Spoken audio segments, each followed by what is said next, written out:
Mira, Dorado, Dorado, Dorado. Dorado, mira, mira, mira. Look at the Dorado. Look at the whole school.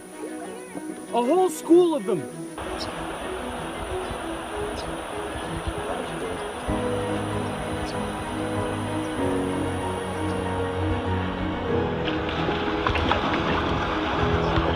Let's move. Go, go, go, go. Go, go, go. And just put a fly in there. Just put a fly in there. Put a fly in there any way you can. There you go. Just put it in there. Just quickly.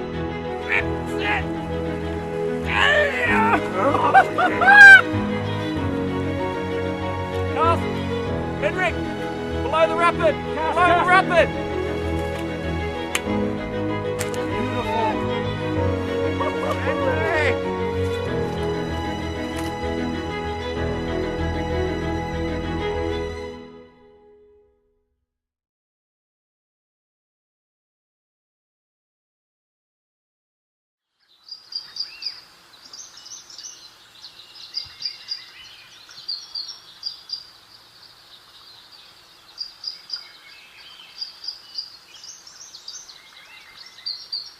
A sabalo is the main forage fish.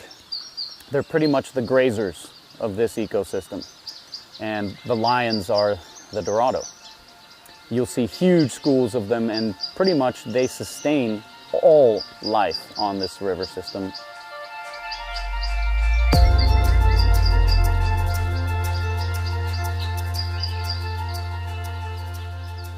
Angling Frontiers began really from two good friends who had this extreme passion for fishing and adventure. And after years of doing it for ourselves, you know, kind of building the knowledge and the experience you needed to run these expeditions, you know, to places we would like to go, usually far off and removed from where most people would go. You know, after a while we realized, hey, you know, this is something that we're good at.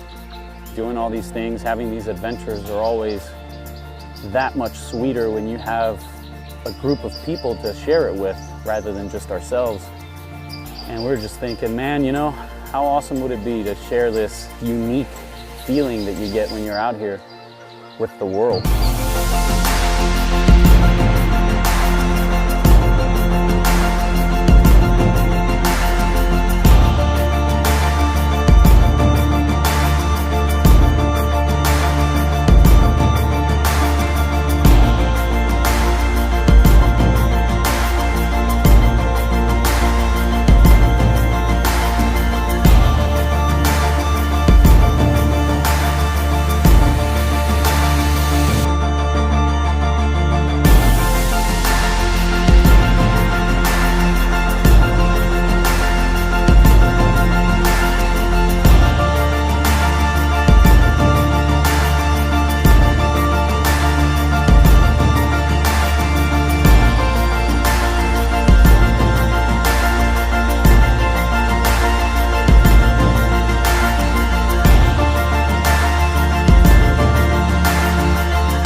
Well, the Dorado is a pretty amazing creature.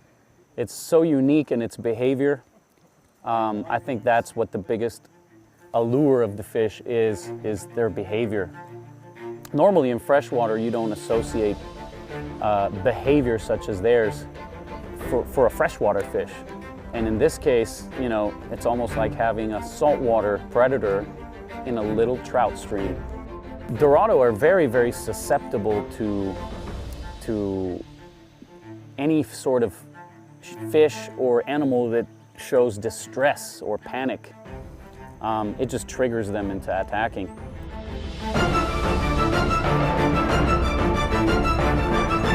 Stop! Henry! Below the rapid! Below the rapid!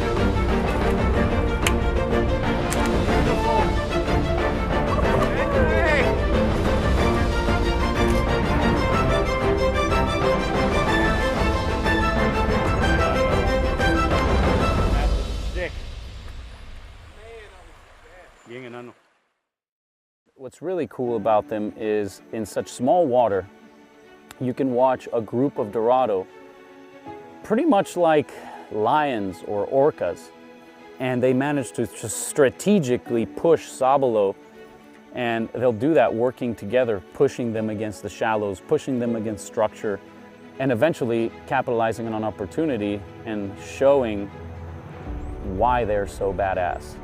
It's very important to be quick with your casts. A lot of times you'll be walking around in a place that's super quiet, and then all of a sudden action explodes right next to you, and you got to be ready to just like in one cast put it right in front of you, sometimes not even very far, but you just got to be quick and be able to shoot line immediately, and having that line weight above your rod is definitely gonna help you do that. Another thing that's very tough on people is the stripping. You need to make sure that you're triggering the fish into attacking with your strips. You know, you talk about matching the hatch, and over here the hatch is a sabalo about this big or this big. So really you try to get as close to that as possible by having, you know, a good sized fly, you know, 6 inches or so, maybe a little bigger sometimes. For the most part, big and meaty is definitely the ticket here. Well, catching the Dorado is like a team effort. It's, you know, you go with your guides and you go with the Tsimane guides, and everybody together is kind of moving forward to chase this fish, to chase adventure and all that. I guess it all starts when you're stripping and all of a sudden it feels like you got stuck on a log or a rock. Most fish, when you stick them, you sometimes will, you know, you'll feel them move a little bit when you strip them hard. But the Dorado does not move. Sometimes, as soon as you hook the fish, the first thing he's gonna do is do one of those, jump up in the air, and yeah, that's the kickoff right there. That's when you really see what you got on. You approach the fish for tailing, that's the moment where it's the most critical. Yeah, brother! Yeah. Landing it and the client fighting it. And then once you grab that tail and pick up that fish out of the water to show the client, it's a moment that you share with everyone around you, and almost everybody feels like they really worked hard for that moment, that fish. You know, this is, once you come here, it's like this place is stuck in your brain, and it'll be there, and you'll dream about it, and you'll want to come back. Ooh. Oh my God. Get on. Ready? Oh! That's a 30-pounder, almost. Pretty close. Tänk ett tomhälsa. Wow.